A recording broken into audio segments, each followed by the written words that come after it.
você encontrava durante as férias escolares, tá? Porque muitos colegas biólogos não podiam interromper certos processos de trabalho, senão perderiam material.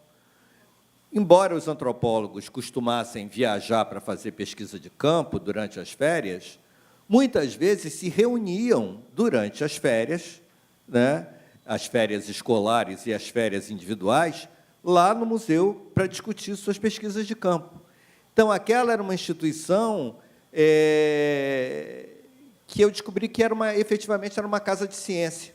E era uma casa de ciência que funcionava mais próximo do meu ideal, né, de que não tivesse final de semana, né, tinha um bando de gente que ia trabalhar lá no final de semana, às vezes precisava-se de uma autorização específica. Em suma, que você fazia os seus horários, né, sem a ideia de uma instituição onde você fosse marcar o ponto, tá? Longe de marcar o ponto, né? Às vezes tinha gente que chegava lá ao meio-dia, mas saía às 10 da noite. Né? Tinha gente que, em compensação, chegava às 7 horas da manhã, 6h30, 7 horas da manhã, como o falecido professor Gilberto Velho, que todo dia chegava lá por volta das 7 da manhã, muito antes do museu oficialmente estar aberto, inclusive na parte de pesquisa. Né?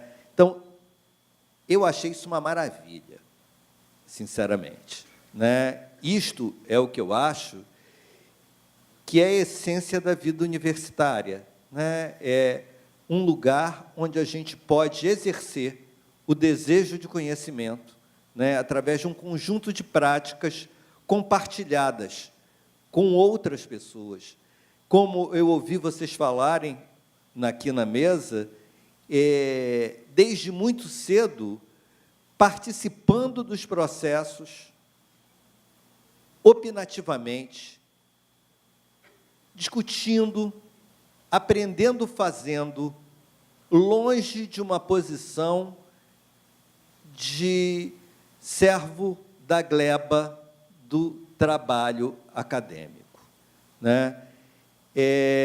Essa marca é uma marca antiga do Museu Nacional, e um pouquinho do que eu vou tentar chamar a atenção para como a gente, olhando o museu, a gente também pode reconhecer uma certa transformação da vida universitária ao longo do século XX. Eu acho que, como vocês sabem, né, o Museu Nacional foi criado no dia 6 de junho de 1818, como Museu Real, né, por Dom João VI, com a chegada da família real, que trouxe, finalmente, as instituições das luzes, porque, até então, lembremos que o colonialismo português proibia, né, a existência de universidades, que, no mundo de colonização hispânica, existiam desde o século XVI, XVII, né, no caso do mundo português, salvo pela Escola de Medicina de Nova Goa, fundada no século XIX, já, num outro colonialismo português, universidade só em Portugal. Né? Então, quem quisesse se formar em alguma coisa, né, para ocupar certas posições, tinha que ser de uma elite realmente influente, ainda que fosse uma elite crioula, que se pudesse alçar a ir estudar em Portugal. Esse primeiro museu era, em larga medida, um museu gabinete de curiosidades, ao estilo dos primeiros museus, sobretudo ligados a casas reais. Era fruto de dotes, era fruto de, enfim, trocas entre a nobreza, mas também já de achados do mundo colonial português. Esse primeiro museu, né, que já começa a se beneficiar de expedições que vão sendo feitas ao interior do Brasil, estava marcado, como o Museu Nacional foi durante muito tempo, durante todo o século XIX e ainda, de certa maneira, no início do século XX, e é o que nos explica ainda hoje, em termos da longa duração da instituição, né, 200 anos, era aquela ideia da história natural, do final do século XVIII, início do século XIX, flora, fauna e nações indígenas. Flora, fauna e nações indígenas, tudo natureza, ou seja, índios também natureza. Índio não era gente, índio era alguma coisa que estava na natureza. Não cabe aqui eu retomar as diversas organizações institucionais dessas áreas no Museu Nacional. Elas foram muitas, né? Mais recentemente, nós temos 6 departamentos, né? 5 departamentos, 6. Antropologia, botânica, entomologia, invertebrados, geologia e paleontologia, troquei aqui o alfabeto, geologia e paleontologia e vertebrados.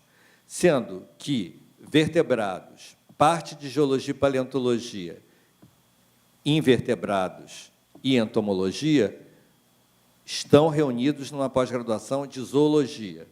A pós-graduação de botânica tem uma pós-graduação específica, e a pós-graduação de geologia e patrimônio geopaleontológico, bastante recente, mas com os seus professores tendo atuado aqui na pós-graduação de geologia, aqui no CCMN durante longo tempo, e alguns atuando ainda hoje, já trabalham em pós-graduação há muito tempo, né?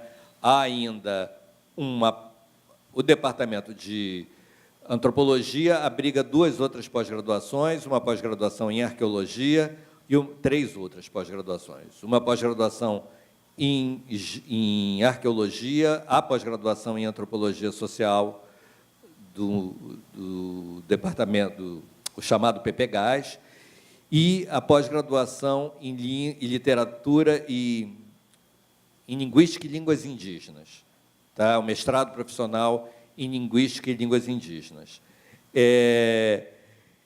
Então, vocês vejam, não é uma estrutura quase que uma estrutura de uma universidade. Cada departamento desses corresponde, lato sensu, a um centro de uma grande universidade. É essa história da instituição bissecular, né, que precede e que foi a primeira casa de ciência criada no Brasil. Se o primeiro momento da história do museu é esse momento gabinete de curiosidades, e ele estava instalado na região ali do Campo de Santana, era conhecido como Casa dos Pássaros, por conta dos pássaros empalhados, etc. No Segundo Império, em larga medida, pelo interesse do imperador e da imperatriz Dom Pedro II e da imperatriz Teresa Cristina, né, que trouxe consigo, né, de origem italiana, e que trouxe consigo, no seu dote, uma importantíssima coleção de artefatos escavados na região de Pompeia, que a gente sabe que também algumas peças, né, conseguiram escapar do Vesúvio e parece que escaparam novamente do fogo, né? Algumas das primeiras peças que foram localizadas foram peças dessa coleção, não deve ser à toa, né? Deve ter algo na propriedade dos materiais que resiste a altíssimas temperaturas, quando, na verdade, a gente sabe que a própria cerâmica, se for elevada a uma temperatura X, ela derreteria, correto? Você conhece? Eles se preocupam com a ideia de instalar uma civilização brasileira. Vejam, é um contrassenso no Império Escravista, tá? Recém-saído de uma posição colonial, né?